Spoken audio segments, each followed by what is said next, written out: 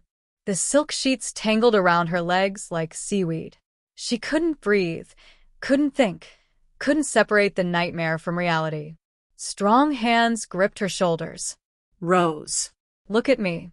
Calvin's voice cut through the panic. She blinked hard, finding his face above hers in the dim light filtering through the curtains. He'd come from nowhere, or maybe he'd been close all along. His dark hair was disheveled, his white t-shirt wrinkled like he'd been sleeping in it. Breathe, he commanded, his voice firm but not harsh. In through your nose. Out through your mouth. She tried. Failed. Tried again. Her chest heaved with the effort of pulling air into lungs that remembered drowning. Calvin moved onto the bed without asking permission, pulling her against his chest and wrapping his arms around her. Match my breathing, he said quietly. His chest rose and fell in steady rhythm beneath her cheek. In. Hold. Out. Rose focused on the solid warmth of him, the steady beat of his heart against her ear. Slowly, so slowly, her breathing synchronized with his. The panic receded like a tide pulling back from shore, leaving her exhausted and shaking. I'm sorry, she whispered. Don't. His hand moved to her hair, stroking gently. Tell me what you saw. She should have lied. Should have protected herself the way she'd been protecting herself for 5 years. But exhaustion had stripped away her defenses, and his arms felt safer than any fortress she'd built alone. The pool house, she said, her voice hollow. I was 19. My father had died 6 months earlier. Car accident, they said. Sudden. Convenient. She laughed bitterly. I didn't know enough to question it then. Didn't know what my stepmother was capable of. Calvin's arms tightened around her. He didn't speak, just listened with the focused intensity he brought to everything. She invited me for a swim. Late at night. Said we needed to talk about my father's will. Rose closed her eyes, but the memories played anyway. I remember the champagne. She insisted we toast to his memory. I drank it because I was stupid and grieving and desperate for family. Sedatives, Calvin said quietly. I realized too late. Got dizzy. She smiled at me, this cold, satisfied smile, and said, You're worth more dead than alive, Rose. Your father's fortune, the company's shares, everything goes to me once you're gone. Rose's hands fisted in Calvin's shirt. She pushed me into the pool, held me under until I stopped fighting. But you didn't die. The groundskeeper found me. Old man named Thomas, who'd worked for my father for 30 years. He pulled me out, performed CPR, brought me back. Her voice cracked. He begged me to run. Said if I went to the police, they'd kill me properly next time. The Ashfords owned half the precinct. Calvin was silent for a long moment. When he spoke, his voice was soft and lethal. What happened to Thomas? Heart attack. 3 days after I disappeared. Rose pulled back enough to meet his eyes. 58 years old. Perfect health. Vivian sent flowers to his funeral. Something dark and terrible moved across Calvin's face. How much are you worth, Rose? The Ashford fortune? Pharmaceutical empire, real estate holdings, investment portfolios? She laughed without humor. Last I knew, somewhere north of 800 million. My father left everything to me in his will. But legally, Rose Ashford died 5 years ago in a tragic drowning accident. Vivian had me declared dead after 6 months. She and her son Gregory inherited it all. Calvin stood abruptly, pacing to the windows. His shoulders were rigid with tension, his hands clenched at his sides. 800 million, he said quietly. They tried to kill you for $800 million. They succeeded, Rose said. Rose Ashford is dead. I'm just whatever's left. He turned back to her, and the look in his eyes made her breath catch. It wasn't pity. It wasn't sympathy. It was pure, cold calculation mixed with something that looked dangerously like reverence. You're not what's left, Calvin said, moving back to the bed. He cupped her face in his hands, forcing her to hold his gaze. You're the rightful heir to an empire. You're the girl who survived a murder attempt and lived to see another day. You're mine to protect now. His thumb brushed across her cheekbone. And I'm going to help you take back everything they stole. Calvin. They declared war when they poisoned you at my event, he interrupted. They just didn't know who they were fighting yet. His smile was cold and predatory. Tomorrow we start planning. Tonight, you sleep. I'll be right here. You don't have to. Ido. He settled beside her on top of the covers, close enough to touch, but giving her space. Sleep, Rose. Your nightmares can't reach you while I'm here. She shouldn't have believed him. But exhaustion pulled her under, and for the first time in 5 years, Rose Ashford slept without drowning.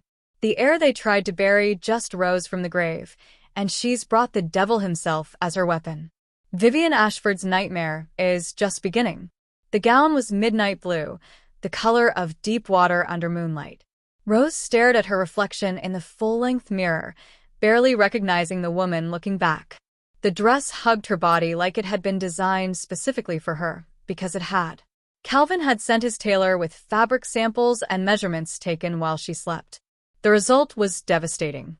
Off-shoulder elegance that revealed collarbones and pale skin, a fitted bodice that emphasized curves she'd forgotten she had, silk that flowed like liquid shadow to the floor. Her auburn hair had been styled in soft waves that cascaded over one shoulder.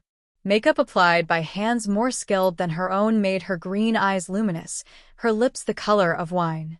Diamond earrings, borrowed, Victor had assured her, though they felt like shackles, caught the light with every movement. She looked like Rose Ashford, the girl she'd been before the drowning, before the running, before she'd learned that beauty was just another kind of target. You're terrified, Calvin said from the doorway. Rose didn't turn. You're taking me to a gala full of criminals and socialites. Some of them might recognize me. That's the point. He moved into the room, and her breath caught. He wore a tuxedo that probably cost more than a car, black on black with a crisp white shirt that made his dark features even more striking. The scar on his jaw seemed more pronounced in the evening light. Dangerous and beautiful in equal measure. You want them to know I'm alive, Rose said. I want them to know you're mine. Calvin stopped behind her, close enough that she could feel his heat. His eyes met hers in the mirror. When the Ashfords see you tonight, they'll understand that killing you now means declaring war on me. That's a war they can't win. You're using me as bait. I'm using you as a declaration. His hands settled on her bare shoulders, warm and possessive. The difference matters. The gala was held in a hotel ballroom that dripped wealth and corruption. Crystal chandeliers hung from vaulted ceilings. Marble floors reflected candlelight from centerpieces that probably cost more than Rose's yearly survival budget. Men in tuxedos and women in designer gowns moved through the space like sharks circling prey, beautiful, deadly, always hunting. Rose's hand rested in the crook of Calvin's arm as they descended the main staircase. Every eye in the room turned to watch their entrance. Whispers rippled through the crowd like wind through grass. Calvin Blackwell and his mysterious companion. Who is she? Look at the way he's watching her. Calvin guided her through the crowd with the confidence of a king surveying his kingdom. People moved out of their path instinctively. Men nodded respectfully. Women watched with envy or calculation or both. Rose felt exposed under so much attention, every survival instinct screaming at her to run. Breathe, Calvin murmured near her ear. You're safe. Then she saw him. Gregory Ashford stood near the bar, champagne in hand, laughing at something a blonde woman had said. 28 years old now, wearing his privilege like armor, expensive suit, styled hair, the easy confidence of someone who'd never been told no. Her stepbrother. The boy who'd watched their stepmother push her under and done nothing. Rose's steps faltered. Gregory's gaze swept the room casually, then locked on her face. The champagne glass froze halfway to his lips. Every drop of color drained from his features. His eyes went wide with recognition, then narrowed with something that looked like fear and fury mixed together. She watched him mouth her name. Rose. The glass slipped from his fingers and shattered on the marble floor.